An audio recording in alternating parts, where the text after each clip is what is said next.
Olivia, Billy, Zarek, welcome to the Manchester Film Festival. So you're here today for the world premiere of your co-directed documentary, Pot of Gold. If you kind of drop the needle on the conversation a little bit and give us a kind of short synopsis or an elevator pitch of what the story's about. Elevator pitch. Do I have to speak into this? Okay, Pot of Gold is the story of beekeepers in Kashmir, effectively in one sentence, following the story of one particular one, Shakil Ahmed Khan, who was at the kind of genesis of a project followed by Human Appeal to bring beekeeping to the far-flung hills of Pakistani Kashmir in order to help kind of the communities over there make a living and kind of get them out of poverty. That's kind of in a nutshell what it is. Yeah, sorry, Paul, yeah. You're in the frame. It's all about me. Sorry, Billy, go. Well, yeah, that's the story, and I think the project really came out of one of the worst earthquakes South Asia had ever seen. Like 80% of infrastructure in Kashmir destroyed, and beekeeping was seen as a way out of this. And the story progresses, and rather than a natural disaster as an earthquake, we found ourselves in the middle of a sort of more unnatural climate change related disaster, which sort of changed the story that we went out there for and turned it into something a little bit more, well, potentially a little bit more important, broader scope. Yeah. So going back to the origins, I mean, how did the story with Shakil Ahmed Khan come about? How did you discover the story, really? So really we went over there, and it kind of came through Human Appeal and their project. They wanted to tell this story, and there's not much out there. We kind of had to go out on the ground and see, right, what could this film be? And I went out there and spent a week basically traversing this remote valley, chatting to different people, trying to get their stories translated and for us to understand them. And it was one of those, I had an inkling that Shakil, who was known as the master beekeeper of the region, might be the guy we wanted to talk to. I remember sitting there for an hour and hearing his story from a young boy basically out of nowhere finding a solution to the beekeeping problems of the region, and hearing about how it went all the way through to the present day with hundreds of people in the valley. And it was like, here's your story. This is a guy that has, like, someone you don't expect. It's the character you always dream of finding, I think. Someone that can tell an entire history through their own story, the ups and downs and big transformation. So that's kind of where it came from. So what was like, obviously, filming in Valley of Kashmir? I know, Zarek, you had quite a lot to do with the on-location stuff. What was it like filming in that kind of environment? Go on, that's to you. I mean, I think we arrived knowing no one, and in a village that didn't know any of us.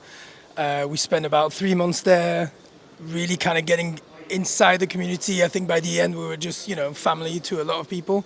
And it, when they say it takes a village, it's like we literally worked with the whole kind of community to bring the film together, just putting extras from the streets, really, just walking around and asking people if they wanted to join in. Everyone is non-actors, so it's just people that we found and met along the way and kind of got everyone involved, and the whole community kind of got around and behind us to kind of put the film together. Great. So I'm going to throw some kind of positive, negative questions at you in terms of production. What was the most challenging part of the production then for all three of you, separate kind of answers? I mean, the challenging part is the terrain as it is really complicated. So getting anywhere took about an hour, 2 hours. In the morning we'd sort of be like, right, we can go and see, Ahmed or Shakil, and it's going to take us 2 hours, so that means that we can't do anything else for the rest of the day. So all of that was sort of fairly complicated. But beyond that, just, I guess, things working, cars working, water working, most of the things that you sort of take for granted just wouldn't really happen like that. Thankfully, Zarek was our man, and I think the reason we're still here is mostly because of him. So, yeah, that was my take on that. I think for me, it was the biggest challenge was actually kind of getting the whole thing off the ground from a production perspective. No one had ever gone and attempted something of that scale in Pakistani Kashmir before. And when we set out for it, no one even knew if we were allowed in there. You'd ask anyone and no one knew whether tourists were allowed into this long sort of shut off region. And I think I basically just went, yeah, we'll do it. And even I think Human Appeal were like, you can't do it. And I'm like, yeah, we can, and we will. And through a lot of negotiation back and forth with people, both in the embassies here and on the ground in Pakistan, it was basically getting the government to say, yeah, you have permission to go and film here.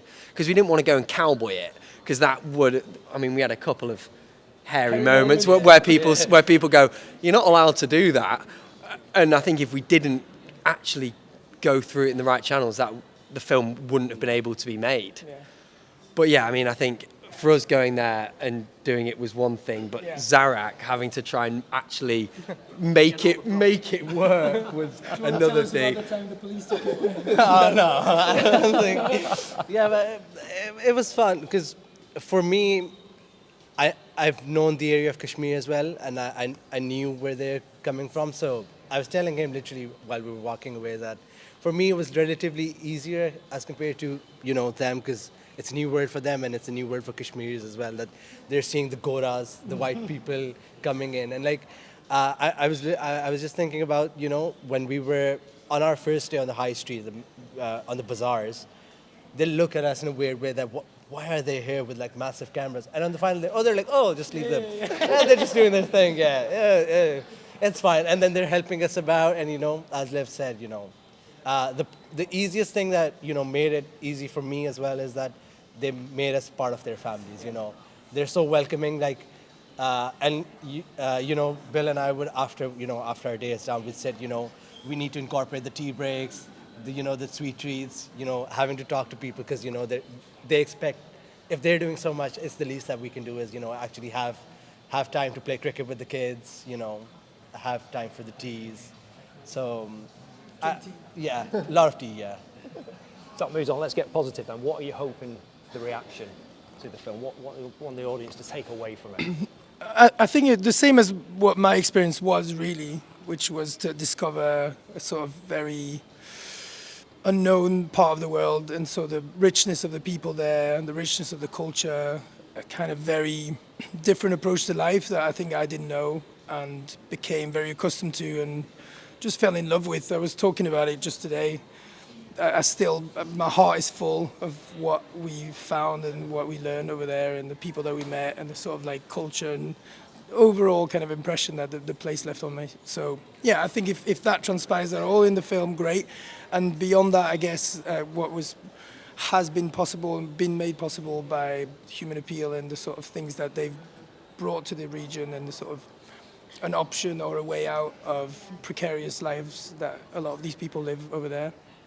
Yeah, I think that's probably the message I want to convey. I kind of echo the same from Liv, really. I think a big part of this was it's a region which is, I think, very misunderstood. It's a region which kind of isn't Pakistan, isn't India. It's still got a UN temporary border across it.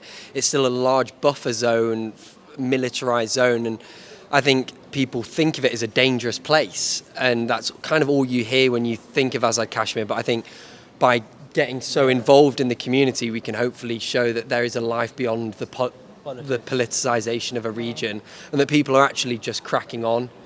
But equally, I think from my perspective, there's also the whole climate change story which has come into it, and really understanding the vulnerability of these remote communities that are already incredibly impoverished and will probably only become more impoverished as a thanks to kind of our Western contribution to climate change. And these are very sort of not well seen impacts, and hopefully that kind of comes across in the film, that there are things that are really happening that are affecting real people on the ground.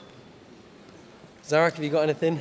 Yeah, it's for me the film is more about perseverance, because as a Pakistani I can understand, I can feel what they go through, because our history is a bit complicated and it's a bit long.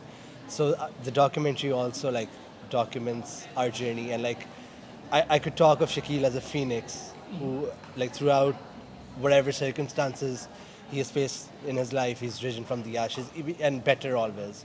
Like after the earthquake, like the 2005 earthquake, I was part of it as well, and I know how bad it was.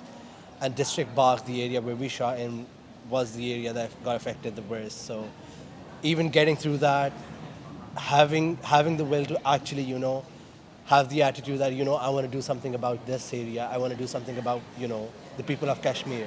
And he's the sole reason, and thanks to Human Appeal as well, that over 1,000 people are, you know, part of the beekeeping program now. So, you know, it's always nice to see them being innovative about, you know, oh, we could do this. And like during the production of this film as well, we realized that there's another way of actually keeping bees as well. So Well, hats off to them, yeah. It's been an absolute pleasure talking to you, fellas. Enjoy the premiere. Cheers. And Thank you. we'll see you in the Q&A, and I'll probably ask you the same question. We'll come up with that.